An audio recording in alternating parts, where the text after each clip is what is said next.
Hello, my friend, again, and welcome to Tip 2, the Autonomic Nervous System when it's stuck. So, despite knowing that you have chronic fatigue syndrome and you know that it is emotions that are causing the symptoms, no matter how much you do your strategies, it's still not working. And I can remember feeling frustrated beyond words. And it is really difficult to believe that it's working. And so I want to help you out a little bit there.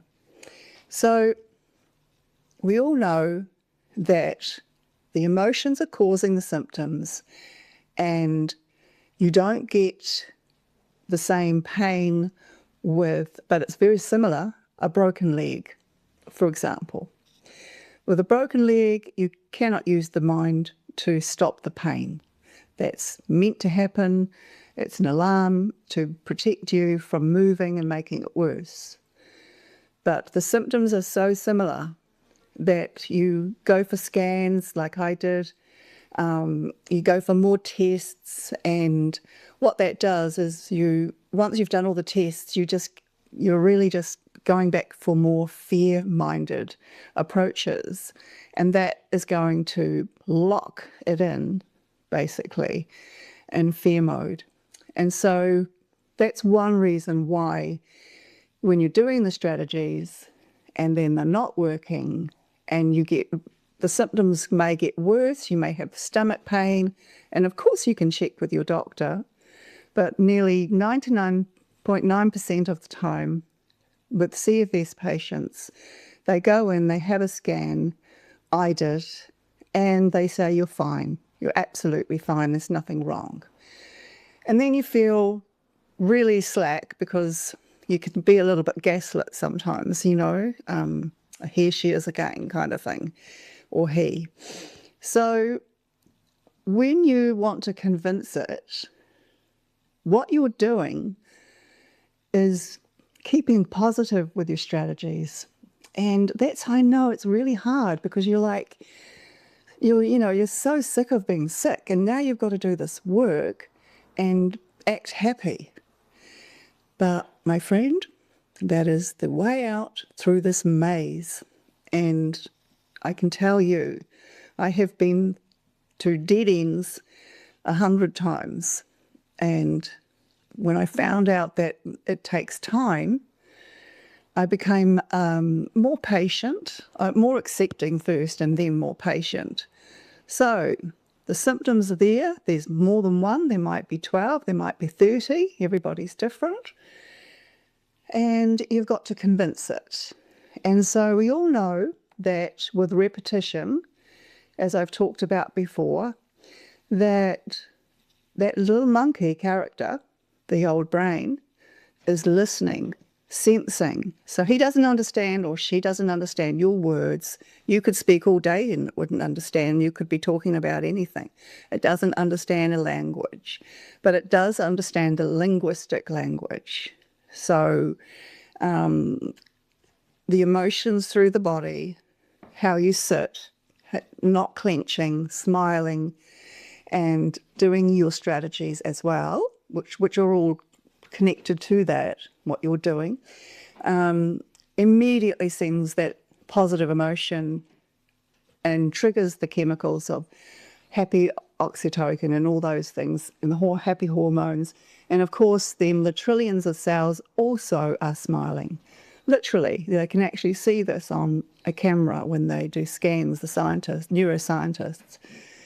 And so the brain is lit up and it's happy. And you do your strategies. And I'm sure you've heard that it takes 30 days to break a habit, right?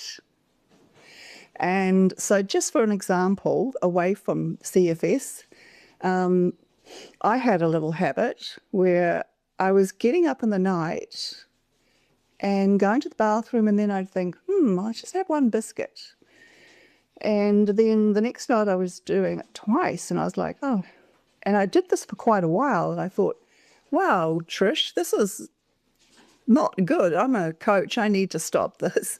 And so I practiced for 30 days, and yeah, it took a little while because it was quite interesting because I'd get up, I'd go to the bathroom, and as soon as I washed my hands, this program came up, get a biscuit, get a biscuit. And I was like, no, I don't need this biscuit.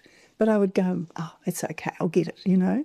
So what I was doing was I was building a program that wasn't serving me for my health and for my sleep. And so that's a really good example. It took 30 days and it broke. But you've got to remember that my brain, my old brain, the autonomic nervous system, was not stuck in dysregulation. And so yours still is. And so you've got to do it 30 days, and that's great, but you can't expect it to all flick back just as fast as that. And it's got nothing to do with how long you've had it. If you've had it for years and you think, oh, well, I've had it so long, this program's stuck for good. It doesn't work like that.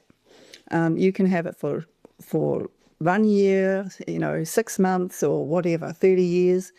You can break a pattern, you can break it. But let's go along with the monkey analogy. So the monkey is really busy protecting you, which is what it's meant to do. It is the alarm system. And it's just absolutely convinced that this false program, keeping you stuck in symptoms, is protecting you. And it's not going to listen to you. But there's no one else. There is no pill. Even I can't make it. I can give you guidance, but it's you, unfortunately, that has to do the work. But it's worth it. You have to keep it up. That's the key. It's repetition. So after 30 days, you've established a message through to the subconscious, through to the monkey, and it's going, no, I think this way is better. We better go this way because this is always the way that I know, and it loves to have the same program. It doesn't matter if it's hurting you. It just thinks it's protecting you. So you've got to break that. And that takes time. And it takes, months for some people. But I'm not going to put a time on it because everybody's different. All I know is that you will get well. I absolutely believe it. Thousands out there are getting well. And all they learnt in the end, after years, most of them, of just not doing it enough. So have fun. Keep practicing. Keep going. You guys have got it. I'm here for you now. You're not alone. And just please like and subscribe. Thank you very much. Have a beautiful day or night.